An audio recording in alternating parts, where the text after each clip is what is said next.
Welcome back, everyone, from the break. We will now continue on with our tutoring session on Chapter 3, Landforms Geomorphology. At this point, we want to talk about the landscape as being the results of a great battle, where in this corner you have the tectonic forces of diastrophism and volcanism. Tectonic comes from the Greek meaning builder. These are the forces that lift up the landscape. Now, in the other corner, you have the gradational processes. These are the things that wear down the landscape. This includes weathering, mass wasting or mass movement, and erosion. We'll take a look at the tectonic forces, and one of those we want to take a look at is the folding process. Last time we learned about the plate tectonics and continental drift, and sometimes as the continents and the ocean basins crash into each other, they may buckle and fold the landscape up. For example, a lot of the Appalachian Mountain region, particularly the ridge and valley section of Appalachia, is a prime example of folding. Here, zooming in to the ridge and valley section, it's well illustrated in Pennsylvania. They have folded mountains. At one time, the Appalachian Mountains were as tall as the Himalayas are today, but the Appalachians have been worn down for a much longer time. But the remnants are still there, and it's still an area with ridges and valleys, anticlines and synclines. Here on this road cut, as you're driving through the region, you can see a lot of the natural history that's seen in cross section here, because what are you seeing here? You're seeing that these were sedimentary rocks that were laid down in an ocean, and then later, as the continents crashed into each other, they were folded, and you can follow those lines. Here you can see a coal seam in the landscape. Okay, well, you have the crashing together, and so originally you would have had, and I'm going to put my little laser pointer on here. If you can follow along the layers, it would go up, but that's been eroded away. It goes down, goes back up again, and goes down. All right, so where you have the area going up, that's called an anticline. And then where it goes down, that's called a syncline. So this ridge and valley region of Pennsylvania is characterized by anticlines and synclines. Now, for the history of the United States, the Appalachians were a significant barrier. As people were migrating west, encountering these, it wasn't easy to go over these mountains. You'd have to go around the sides of them. But you have long parallel running ridges. So you would have to drive a long time till you found a water gap and go over to the next ridge and then follow that all the way down till you found another water gap and so forth. And even today, it takes a long time to drive across Pennsylvania. And in some places, they've actually blasted through the mountain and built tunnels there. So that's all legacy of the continental collisions and the creation of these anticlines and synclines, these ridges and valleys. Oh, well, also Pennsylvania was a very early oil state. And one of the places that geologists look for oil is in these anticline oil traps. You know, to produce oil, you need a series of accidents, and they do look at maps and study the geology and try to find out, would there be oil in that anticline trapped area?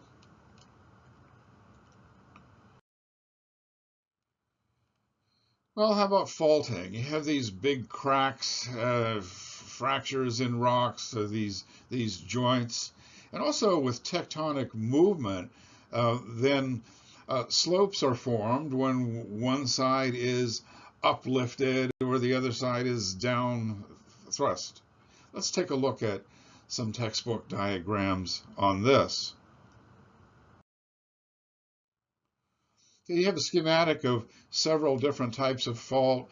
It's easier when you have sedimentary rocks there because it's easier to follow. You can see that there are layers. Well, here with what's known as a normal fault, you have an up-thrown block and the down-thrown block. You could have a series of fault steps as well. It's not my fault. Sometimes with a down-thrown block, you have the creation of a long linear rift valley. And over here you have a fault, an escarpment, or a cliff. Now, it's not labeled, but most geology books would probably call this one an overthrust fault. Because if you look at where the arrows are taking those blocks, this one wants to, as it moves, go up and overhang the down-thrown block. But it's not going to be able to do that for very long because erosion and gravity are going to make all those rocks slump down. So you have a slope there, even though it's a steep escarpment. Along roadways where you have this type of fault, there's very often what's called the falling rock signs. Whichever you're driving down the road in mountainous areas and the sign says falling rocks, what are you supposed to look out for? Well, you might see rocks rolling down the hill of the escarpment, but what you're supposed to look out for if you see a road warning sign that says falling rocks is rocks that would be out in the middle of the road. Because since this is active and it's kind of forcing its way over, has a tendency to wear off, and the boulders could roll down and be in the road. So if it's windy roads, come around a corner, there may be rocks in the road. So be aware of that. I think you'd have to be lucky to actually be there right when the boulder was rolling down the hill, or actually very unlucky at that moment.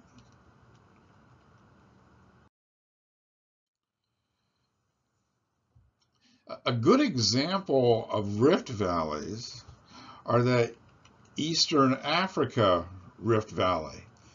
Have you ever heard of the parting of the Red Sea? Right, well, not the biblical one, but in this case, the Red Sea and the whole eastern side of Africa are part of a big rift system. You can see that the Arabian Peninsula has already rifted away from the Horn of Africa.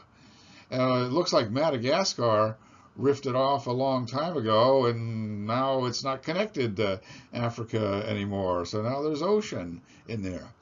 And so someday, 30 million years, the Red Sea will be a red ocean as it continues to spread apart. And also, this whole area of Eastern Africa is breaking away from the rest of the continent of Africa. And you have these long linear lakes in much of East Africa. Now, the Rift Valley of Eastern Africa is also famous for a non-geology reason. The earliest human fossils have been found in the rift valleys of East Africa. But that's another leaky story.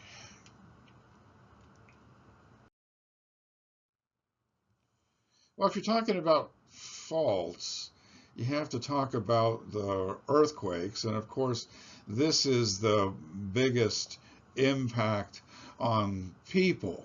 Because even though the continents are drifting at about the rate that your fingernails grow, and it takes millions of years for the plates to shift and for continents to rip apart and so forth, You do have sudden movements that occur within our lifetime, all of a sudden, because of the pressure that's built up. Okay, also this table shows the scaling of earthquakes. What's the scale of earthquakes called? That's the Richter scale. How about hurricanes? That's the Saffir-Simpson scale. All right, so this is on the Richter scale of earthquakes. A very famous fault system, an area where there's many earthquakes, is in Southern California. Now, we don't see Baja Peninsula, Mexico down here, but basically the whole portion of Southern California is, and all the way up, splits off through San Francisco. All of this is sliding up the coast. Now, this is an example of what's called a transform fault, when the plates are more or less sliding past each other. There is some uplift in tectonic activity, that's a buildup, but more or less they're sliding past each other. All right, the most famous of these is the San Andreas fault in Southern California.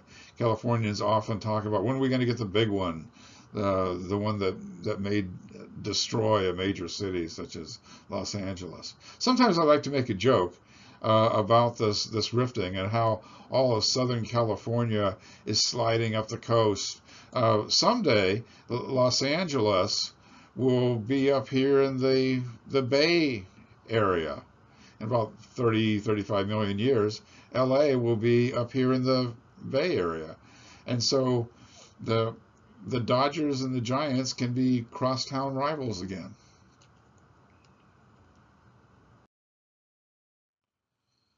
Here's another view of the fault, and as you can see, we build right along the fault. But we have to realize that we're riding on an active Earth, and someday any structure that we put along that will be moved around or destroyed by the earthquake and the earth movements.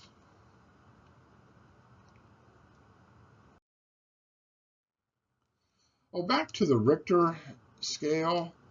All right, it's on a scale of 0 to 9. This is what's known as a logarithmic type of scale, meaning that for each whole number you go up in magnitude, it's an effective 10 times. All right, so if you go from, let's look at their example here. If you had a magnitude 3 earthquake versus a magnitude 4 earthquake, the magnitude 4 is 10 times greater. Let's take a look at one of the test bank questions here. An earthquake of 8 on the Richter scale is how many more times powerful than a magnitude 6 earthquake? Well, 8 to 6, well, it's not twice as much, right? Since it's 10 times for each number. So a 6 and a 7 would be 10 times more than that, and an 8 would be 10 times more than the 7. So 10 times 10, that's 100. So an 8 is 100 times more powerful than a magnitude 6 earthquake. And you don't really have to even get out of the 6s to have catastrophic damage, as you see here from the Northridge earthquake.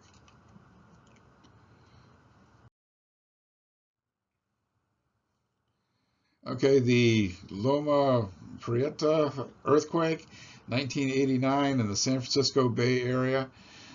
Tremendous amount of destruction, tremendous amount of loss of life in that earthquake. I was actually watching television when this happened. It was the 1989 World Series between two Bay Area teams. It was the San Francisco Giants and the Oakland Athletics. They were playing in San Francisco, and just when they were getting ready to start the game, there was an earth movement, and the stadium shook.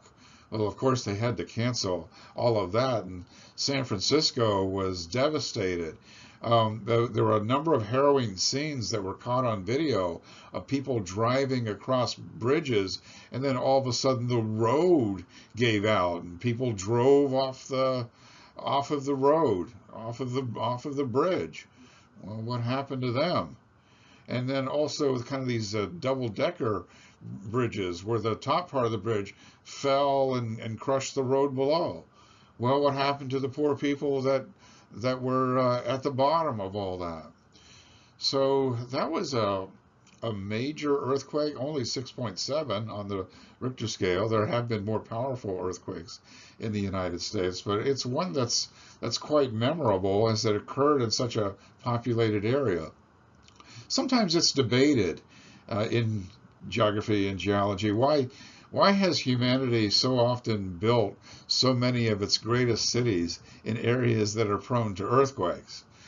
Well, part of the reason of that is that very often great cities are somewhere along a coast, and very often a coast is a meeting ground of two plates.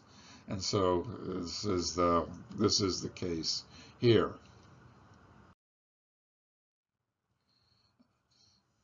Another type of destructive force that's related to plate tectonics are tsunami.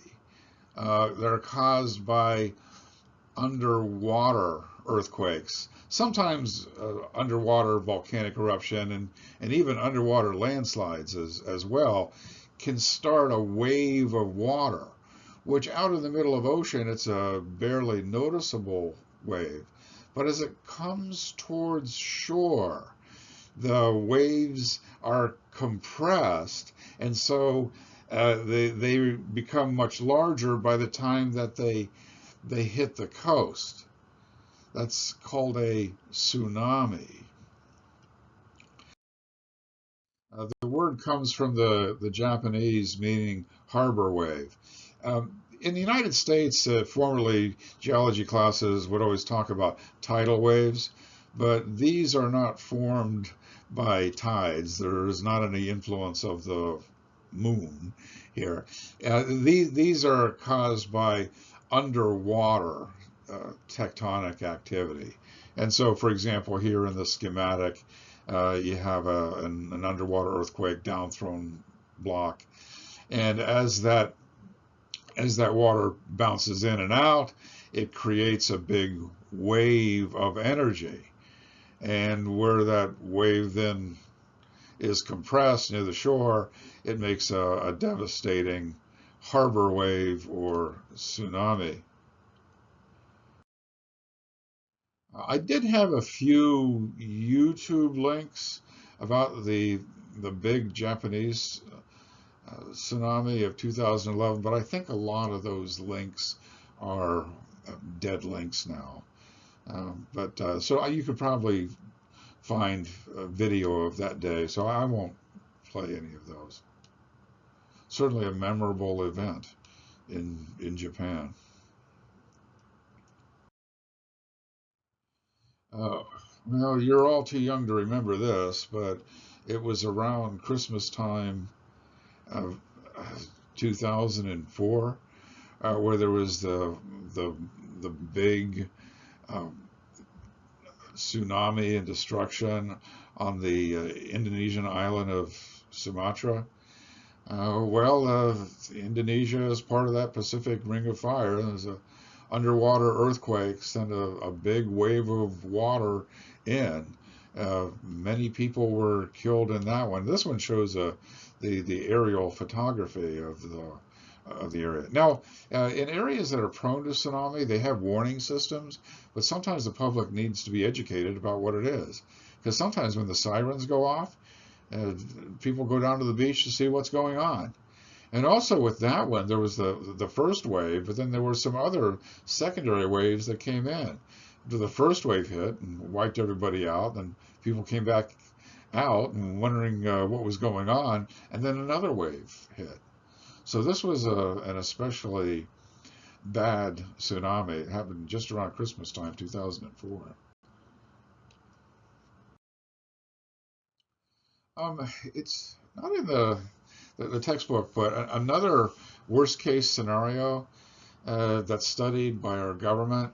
We have to plan for various worst case scenarios that are out there. For example, a Category 5 hurricane hitting New Orleans, or a magnitude 9 earthquake hitting San Francisco.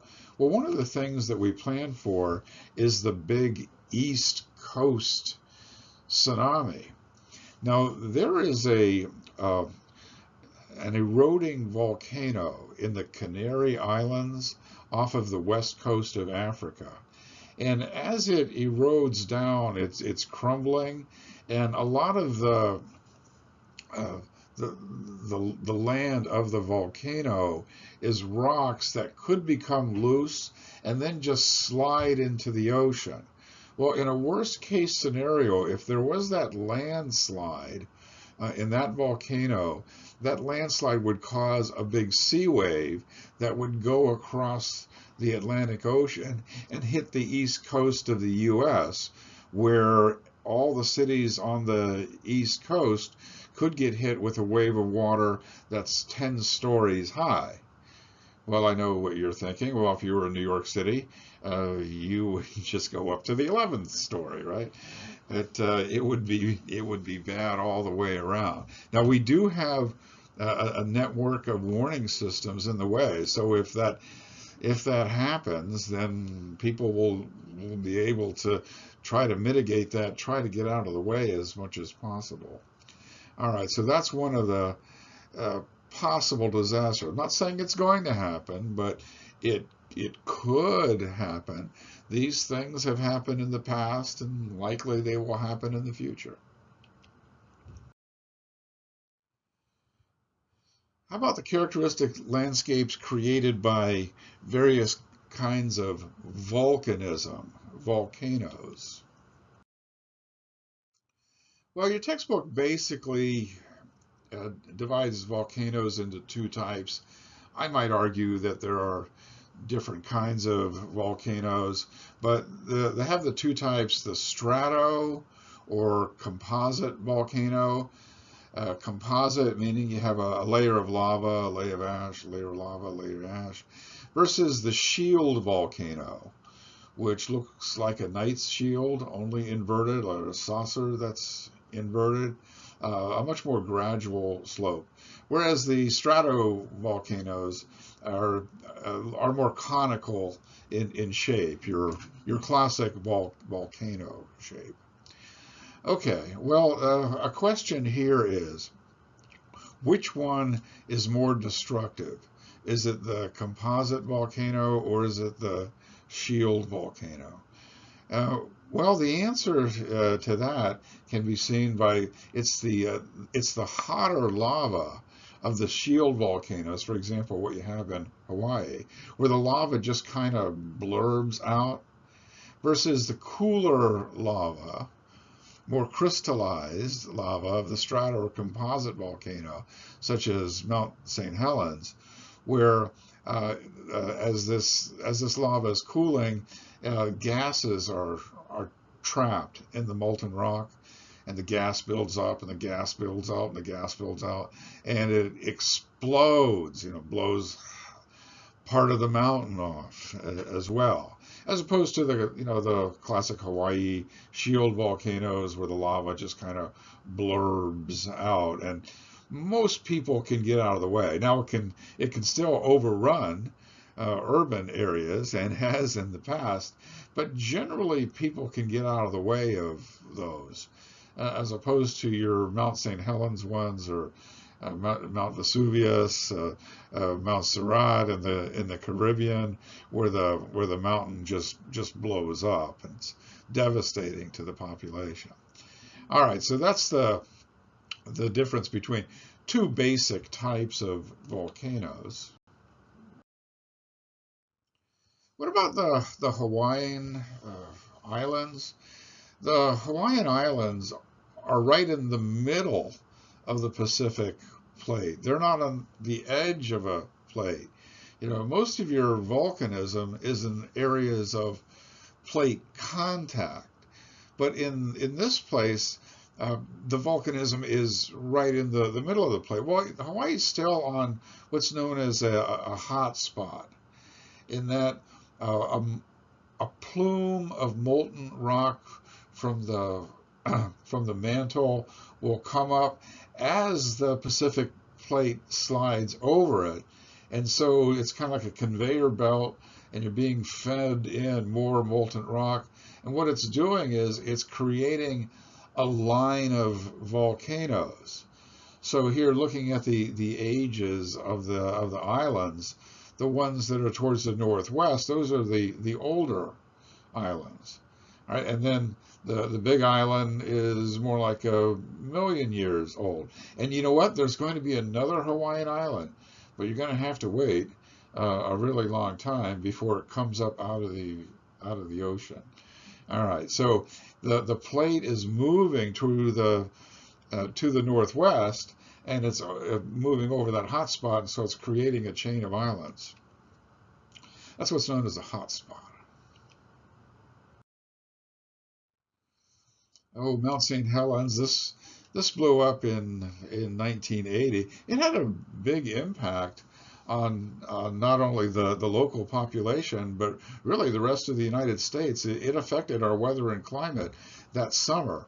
The summer of 1980 was a cool and damp summer. It was, well, you have the volcanic debris that goes up into the upper atmosphere, blocks the sunlight, perhaps condensation, nuclei particles for more rain.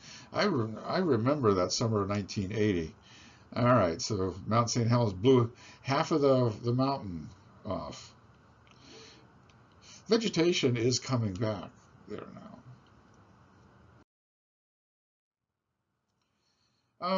Do you have to have the magma blow out of the surface? Well, maybe not. It may solidify underground. And so, for example, you have the creation of these igneous features, such as Stone Mountain near Atlanta, Georgia. As you know, as the upper landscape has been eroded away, then this is hardened, resistant, and left. Okay, it's an area where molten rock has come up out of the earth. Or for that matter, you know, these aren't volcanoes, and I think if you were looking at these pictures, you might think that these are sedimentary rocks, not igneous rocks. But you can have big basaltic lava flows. For example, the Pacific Northwest, the Columbia Plateau was built up over time by lava spreading out and building this massive plateau.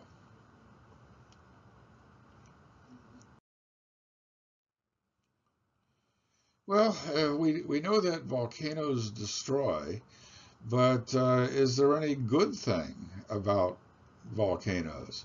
Well, you can say that, well, perhaps the volcanoes build up new land, but you have to wait way, way longer than a typical human lifetime in order to see the landmass build up. But Japan, what is Japan? Well, it's island chains, but it's built up by volcanoes. Philippines, what are the Philippines? Well, they're islands, but they're built up by volcanoes. New Zealand as well.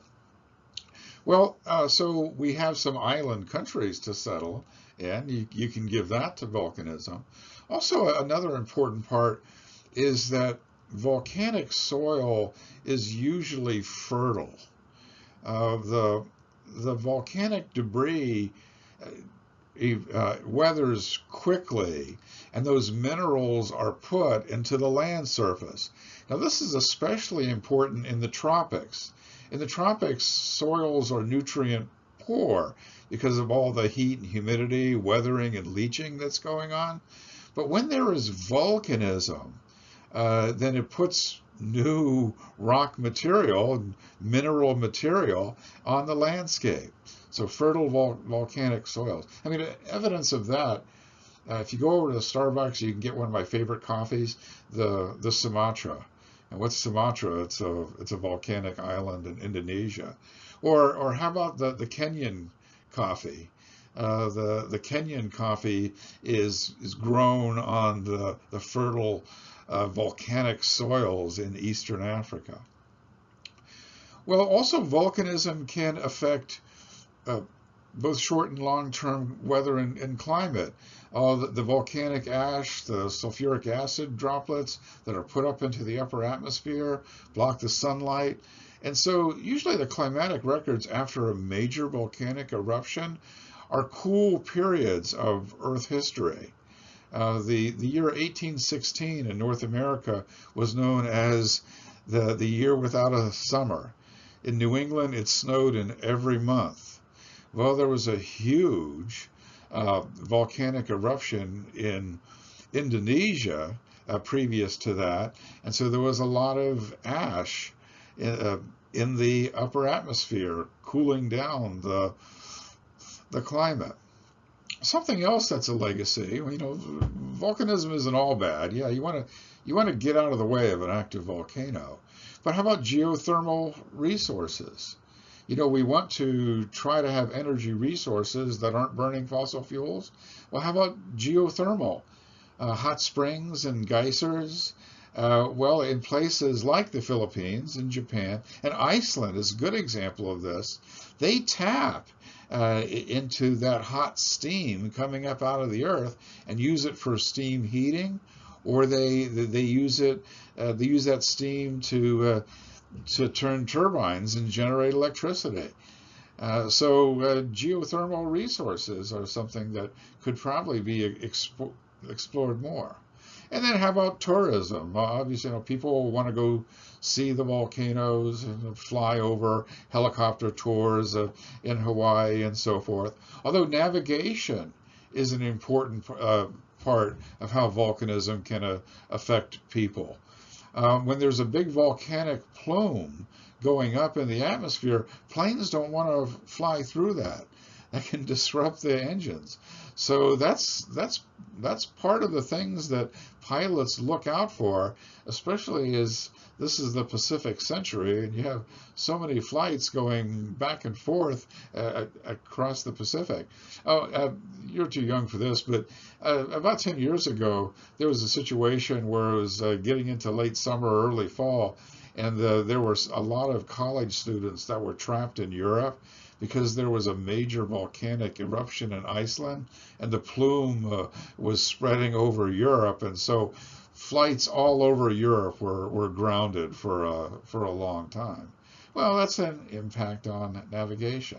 So we live on an active Earth. I mean, it's good to understand the nature of earthquakes and volcanoes as a scientific topic and to understand them, but they also have an important impact on people. All right, and so here's a practice quiz that you can take a look at, and then let me go ahead and stop this part of the tutoring session, and we will continue on in just a bit.